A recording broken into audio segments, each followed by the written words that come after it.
નમસ્કાર મિત્રો, આપણે સંધિના પ્રકારો શીખી રહ્યા હતા. આપણે સવર્ણ જે સ્વર સંધિના આપણે સજાતીય સંધિ છે, સવર્ણ સંધિ છે એ શીખી ગયા. હવે ગુણ સંધિ અથવા તો વિજાતીય સંધિ. તો જે આપણે વિજાતીય સંધિ શીખવાની છે એનું આ બીજું નામ છે. તો એમાં જે થોડા નિયમો છે એ યાદ કરી લઈએ. તો જે નિયમો છે એ બહુ સરળ છે.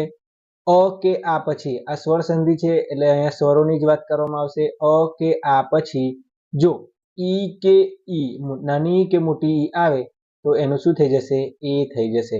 એનું શું થઈ જશે? એ થઈ જશે. બીજો નિયમ એવો છે કે અ કે આ પછી ઉ કેવું આવે એટલે મતલબ કેવું આવે તો શું થઈ જશે? ઓ થઈ જશે. એવી જ રીતે રૂ આવશે તો શું થઈ જશે? અર. યાદ રાખજો અહીંયા ર ખોડો છે. હવે આપણે કેટલાક ઉદાહરણો જોઈશું આ ગુણ સંધિના તો તમને વધુ સરળતા રહેશે. ઉદાહરણ છે સદા વત્તા ઈવ. અહીંયા જો મિત્રો અ કે આ પછી તો અહીંયા આ છે, કાનો દેખાય છે તો આ છે, આ પછી ઈ આવ્યો. હવે આ પછી ઈ આવે તો એ થાય તો અહીંયા શું આ બંનેનું શું કરી દેવાનું છે? કાના આ પ્લસ ઈ એટલે થઈ જશે એવ. તો શું થઈ જશે? સ દેવ. દ તો અડધો હતો જ અને આ એ એટલે સ દે વ. એવી રીતે બીજું ઉદાહરણ છે ગણ વત્તા ઈશ તો ગણેશ. આ અ અને ઈ નો શું થઈ જશે? એ થઈ જશે એટલે ગણેશ.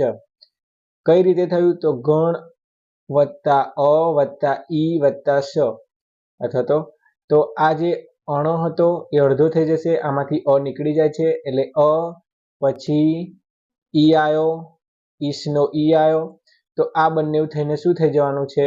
એ. તો આ એ થઈ ગયો. તો અહીંયા જે ગણ હતું એ ગણ અહીંયા છે, ગણ એ વત્તા શ. તો આ અણ અને આ બે ભેગું થશે એટલે એ ગણેશ થઈ જશે. બરોબર મિત્રો. હવે આવ્યું વન વત્તા ઉત્સવ. તો અહીંયા ન પછી શું આવ્યું? અ પછી શું આવ્યું? અહીંયા અ છે જોડાયેલો તો ઉ આવ્યો. દરેક વ્યંજનની સાથે સ્વર જોડાયેલો હોય છે. જો સ્વર જોડાયેલો ના હોય તો એ ખોડો આ રીતે નિશાની કરવામાં આવે છે. એટલે વન વત્તા ઉત્સવ એટલે અહીંયા અ વત્તા ઉ છે તો અ અને ઉ આવે તો શું થાય? ઓ થાય છે મિત્રો. શું થાય છે? ઓ. તો વન વત્તા ઉ એનો મતલબ ઓ થઈ જશે. અહીંયા ઓ આવી જશે એટલે વનોત્સવ. વૃક વત્તા ઉદર. જો મિત્રો તમને ઘણી બધી સંધિ સારી રીતે આવડતી હોય તો પણ આ રીતે જે આપણે ઉદાહરણ જોયું એ રીતે એકવાર કરી જોવાનું અને પછી જ ઓપ્શન ટીક કરવાનો રહેશે. કેમ કે ઘણીવાર સજાતીય સંધિ, વિજાતીય સંધિ અને બીજા જે સંધિના પ્રકાર છે એ પણ અંદર પૂછાયેલા હોય છે. વૃક વત્તા ઉદર. તો વૃક વત્તા ઉદર તો શું થઈ જશે? વૃકો. અહીંયા ઓ આવી જશે. અ વત્તા ઉ તો શું થઈ જશે? ઓ થઈ જશે એટલે વૃકોદર થઈ જશે. અહીંયા જો મિત્રો દેવ વત્તા ઋષિ. તો હવે રૂ આવ્યો છે તો શું થઈ જશે? અર થશે. તો દેવ વ અને ઋષિ. તો હવે રૂ નો અર્થ થશે તો અ તો અહીંયા વ જોડે જોડાઈ જશે અને આ ર છે એ આ જે સી દેખાય છે એની પર રકાર બનીને ઉપર આવી જશે એટલે દેવર્ષિ થઈ જશે. રાજા વત્તા ઋષિ. તો રાજાશ્રી મિત્રો નહીં થાય, અહીંયા રાજશ્રી થશે. કેમનું? તો આ પછી રૂ આવ્યો એનો મતલબ શું થશે? અર. અર જ થવાનું છે. તો રાજ જ અડધો હોય અને પછી આખો અ જોડાય એટલે રાજ એકલું જ થશે. આ નથી જોડાતો મિત્રો, અહીંયા અર જોડાય છે એટલે રાજ અને આ ઉપર થયું હતું એમ જે ર રહ્યો હતો એ સી ઉપર લાગી જશે એટલે રાજશ્રી.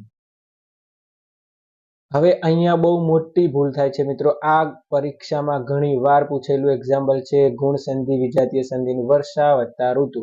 તો ઘણા ખરા વિદ્યાર્થીઓ વર્ષા ઋતુ કરી દેતા હોય છે તો વર્ષા ઋતુ થતું નથી. જો વર્ષા વત્તા ઋતુ. હવે વર્ષા ઋતુમાં શું થશે? વર્ષ પહેલા તો આ કાઢી લેવાનો છે આપણે, આ પછી તો આ કાઢ્યો પછી શું જોડાયું છે? રૂ. તો આ રૂ છે અને વત્તા તું છે, ઋતુનો રૂ અલગ કર્યો તો આ અને રૂ નું શું થઈ જવાનું છે? અર થવાનું છે. અહીંયા ઉપર આપણે શીખી ગયા એમ અર થઈ જશે તો આનું શું થઈ જશે? અર થશે. આ વર્ષ વત્તા અર વત્તા તું. આ જે તું હતો એ તો એવો ને એવો જ. તો હવે આ અર છે એટલે વર્ષ જોડે અર જોડાશે.